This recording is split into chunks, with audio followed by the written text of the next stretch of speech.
Olá pessoal, tudo bem? Muito obrigada aos novos inscritos, a vocês que me compartilham, que me apoiam no Apoie-se. Muito obrigada aos novos assinantes da Esmeril. A gente está recebendo muitos comentários elogiosos pela edição de janeiro, que foi uma edição cujo tema foi o Faroeste. Isso nos permitiu fazer uma série de reflexões sobre a diversidade política. O tema de hoje é obras nucleares da cultura. O que são? Eu vou tentar definir esta expressão para vocês por meio de exemplos. Me acompanha.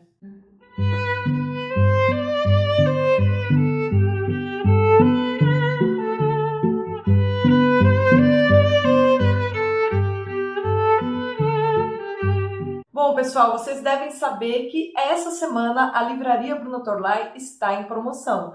Então, aproveitando o ensejo, eu decidi falar sobre obras nucleares da cultura, porque de repente, se vocês ficarem com vontade de comprar alguma das obras que eu vou indicar, o momento é oportuno, porque até sexta-feira vocês estão com os descontos lá de quase 60%. As obras nucleares da cultura são aquelas que fundaram um conjunto de discussões sobre problemas universais ou reformularam essas discussões de tal maneira que elas se tornaram influentes por séculos e permanecem absolutamente fundamentais para qualquer estudioso interessado num tal problema. Vamos falar de obras fundadoras. Vocês sabem, se a gente for falar de, por exemplo, de poesia épica, Homero é uma obra nuclear da cultura. Não dá para você começar a falar de poesia épica sem ler Homero. Se você não leu Homero, você vai ler o Lusíadas, você vai ficar um pouco perdido. Mesmo lendo Beowulf, que é um outro épico um pouco mais simples que o Lusíadas, da tradição da poesia inglesa, né? Mas toda a tradição heróica da poesia épica que envolve heróis tem como referência maior a obra de Homero. Não apenas quanto ao enredo, o Homero é uma obra fundadora, quanto a uma série de recursos estilísticos. Ele foi um poeta a tal ponto requintado que durante séculos todos os seus recursos para produzir imagens, ou para criar jogos de linguagem, ou para inserir refrões, tudo isso é tão rico, o conjunto de recursos de que ele se valeu para compor a sua epopeia, que isso permaneceu em toda a tradição poética do Ocidente pelos próximos séculos. Então, quando você lê Homero, é como se você estivesse, digamos assim, se alfabetizando para ler milhares de outros escritores. Então, uma obra nuclear da cultura é aquela que, de alguma maneira, alfabetiza o seu espírito para que você consiga ler com tranquilidade uma série de outras obras e entenda qual é a referência principal dessa série de outras obras. Vamos falar aí de obras fundadoras. Eu sempre gosto de citar Homero, porque é alguém que é um poeta fundamental que cada vez que a gente relê, a gente se admira mais, né? Desses autores que cada vez que a gente relê, a gente se admira mais, estão, evidentemente, Aristóteles e Platão. Para dar um exemplo, tá? A carta 7ª do Platão, né? Muitos discutem se essa obra é dele ou não, mas essa é a carta em que Platão diz que os próprios diálogos todos que ele escreveu foram apenas exercícios, porque é impossível você alcançar, você ser capaz de exprimir o conhecimento verdadeiro por meio da escrita, porque a escrita também é uma arte limitada, uma arte que está no domínio da imagem. E não é por meio da imagem que você consegue exprimir o conhecimento perfeito. É muito controversa essa tese, muitas pessoas sempre se espantam ao ler ela em Platão, porque ele foi um super escritor e ao longo de todos os seus diálogos, o que a gente encontra é a exposição de ideias a partir de mitos, a partir de metáforas centrais, a partir de símiles. E a gente fala, caramba, como é que um cara que toda uma filosofia,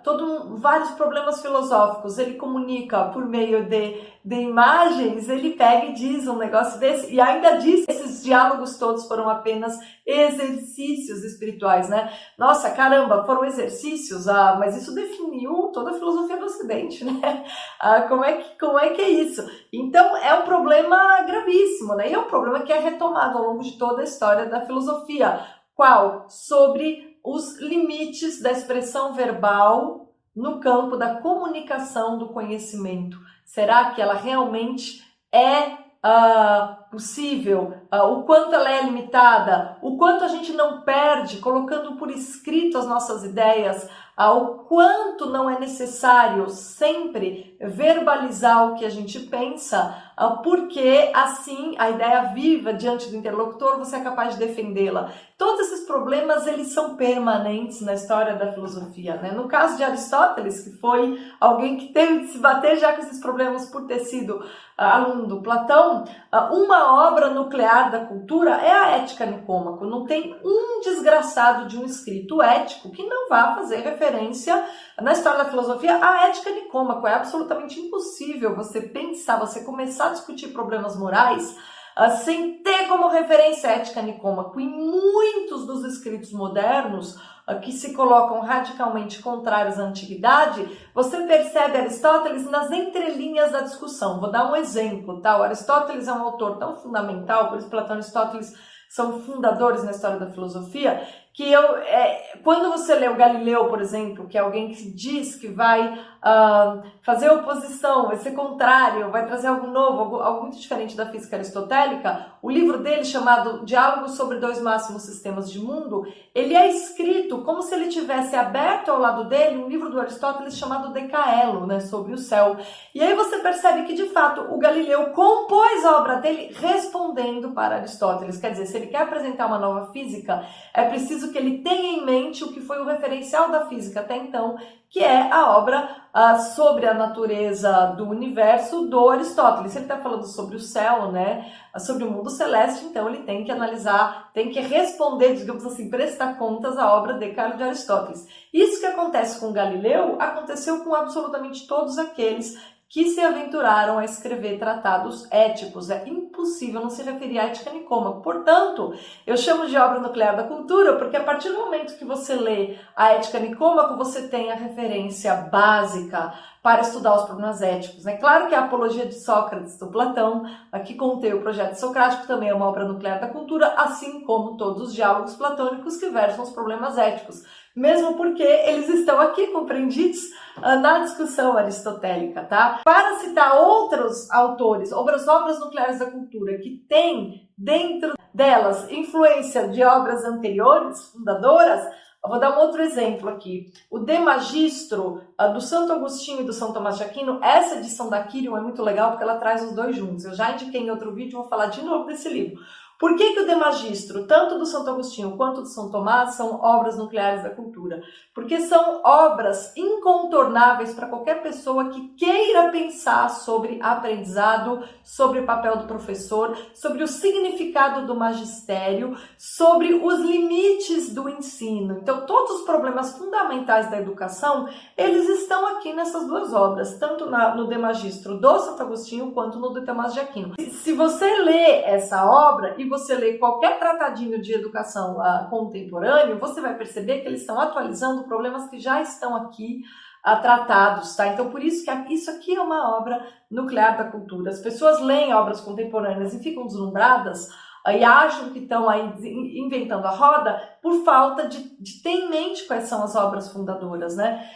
E as obras nucleares da cultura. Um outro exemplo aí para o pessoal, por exemplo, do direito, que pensa sempre em justiça, é do Sumo Bem e do Sumo Mal, do Cícero. Essa obra é importantíssima porque ela contém em si reflexões baseadas na leitura de Platão, na leitura de Aristóteles, na leitura dos estoicos.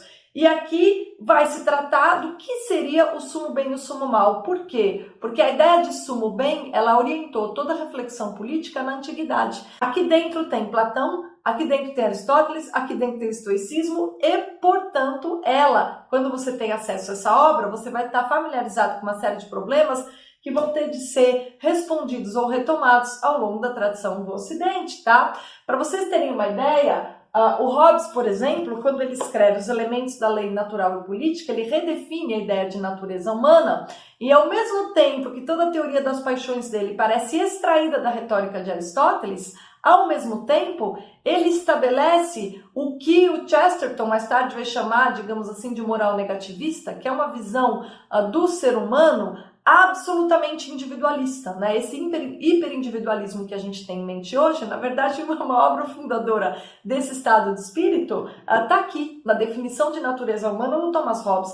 Então, os elementos da lei natural e política, é uma obra nuclear da cultura que carrega dentro de si outras obras nucleares da cultura e que projeta para o futuro uma discussão que está ainda em aberto. Dando um outro exemplo, a enciclopédia do Diderot e do D'Alembert, por exemplo, elas não só trabalham com a ideia de natureza humana que está aqui estabelecida em Hobbes, como uma série de conceitos bons que estão aqui, são emprestados de Platão e Aristóteles, e a enciclopédia em si é uma máquina de propaganda da filosofia do século XVII que projeta para o futuro essa ideia de politização total de tudo que é problema humano, né? Então, na verdade, a enciclopédia ela é, digamos, uma escola de propaganda.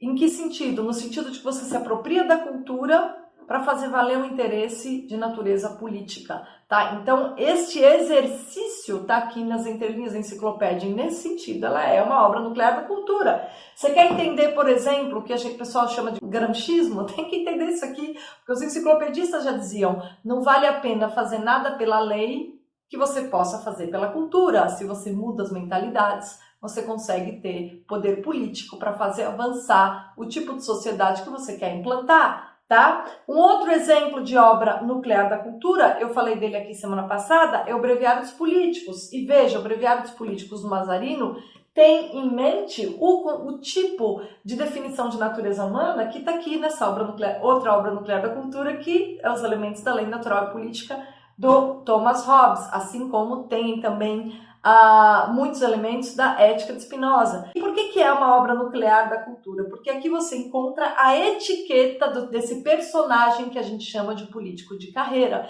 Então, se você quer entender todos esses comportamentos, quando você tem em mente essa obra, você tem meio caminho andado. E aí você não vai se deslumbrar e achar que você está inventando a roda quando você é capaz de fazer uma análise política, tá? Porque você vai ver que as coisas se repetem.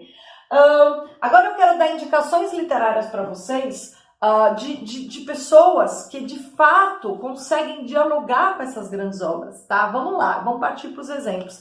Esse livro aqui, A Conspiração Aberta, do H.G. Wells, Diagramas para uma Revolução Mundial, e é um livro de fundamental leitura se vocês quiserem entender esse governo mundial que está se instalando neste momento debaixo do nosso nariz, tá? Tá tudo aqui. Quais são as premissas do Wells para ter escrito esse livro? Bom, metade delas está na enciclopédia do D'Alembert e do Diderot, tá? Mas ele dialoga com Marx, ele dialoga com todos os autores que deixaram obras nucleares da cultura. Então, quando você tem o domínio, quando você consegue ter uma formação de base forte, quando você enfrenta essas grandes obras, para você ficar fácil ler um livro como esse, que é um livro absolutamente fundamental para a gente entender o mundo como está hoje e esta insanidade de alguns homens de quererem, de fato, fazer um desenho, uma arquitetura do que deve ser o mundo. Esse tipo de arquitetura que a gente sabe que só vira arquitetura da destruição no final das contas, como eu vou comentar na quinta-feira para vocês, tá? Um outro exemplo, Chesterton, por exemplo, essa é uma das minhas obras favoritas, o Chesterton, Hereges, tá? Tô, inclusive, postando aí nas minhas redes várias citações extraídas dessa obra que eu não me canso de ler.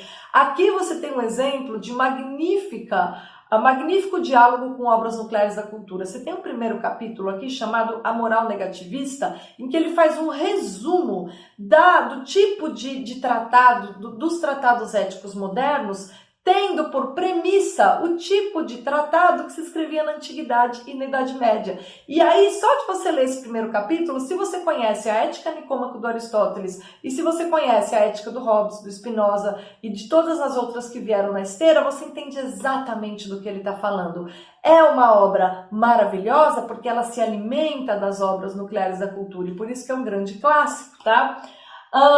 Para dar ainda um outro exemplo, essa obra aqui eu vou conversar com os editores da Sétimo Selo na semana que vem aqui no canal.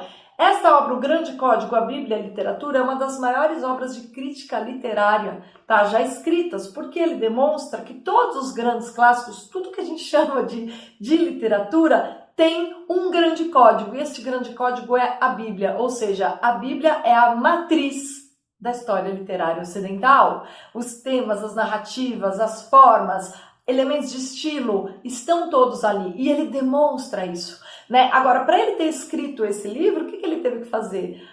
Ele tem uma familiaridade profunda com as obras nucleares da cultura do campo da literatura, a começar pela principal, que é a Bíblia, né? Que é a grande matriz da nossa tradição literária filosófica, poética, narrativa e o que mais.